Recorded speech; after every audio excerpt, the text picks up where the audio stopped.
Now, madam, coming to the real issues on management of finance, when it comes to paying the bills, the school fees, the house rent, the mortgages, and all that, those heavy expenses, you find out that, okay, I had an experience once, counseling a couple, and the man told his wife, the children's school fees sums up to 250,000. I'm paying 150, you pay 100. So the lady said, they are not answering my name. So why should I pay? So madam, now, having that in mind, how have you been able to succeed through all this? Because our viewers are wanting to learn how to survive. Now, we're not talking about you personally. What do you think should be done in that situation? Do you understand? Okay, a marriage is a partnership. It really is. And so you both have to pull your weight. When we started initially, it was a matter of, okay, if you have the money or I have the money, it doesn't matter. The school fees have to be paid and they're your children. Yeah. At some point, it doesn't really matter who pays it. But then, as we grew as a couple, my husband took charge of all those things. When we were starting, that was when I think we were more of pulling, if you have it, you pay. If I have it, I pay. But as we grew and he could afford to pay, he's been paying.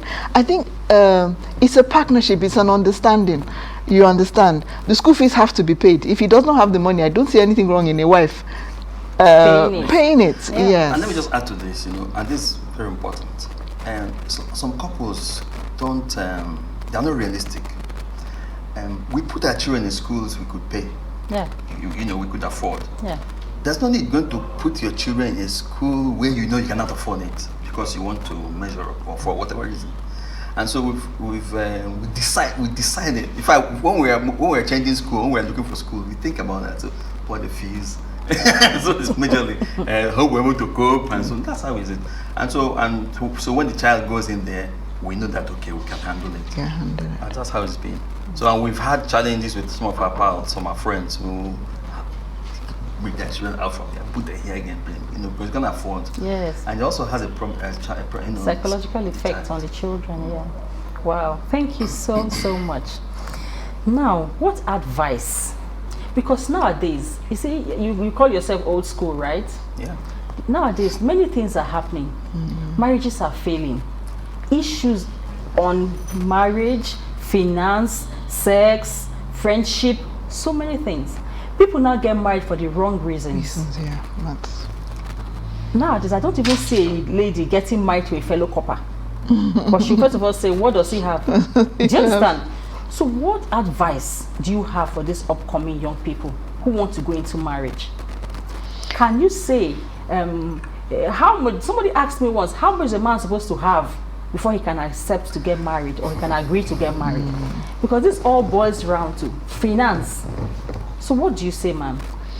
Okay, I truly believe that if a man wants to get married, he does have to have a source of income. He can't, yes, he has to have a source. When I married my husband, he had decided he wanted to work on his own. We served together. We served in FCDA together.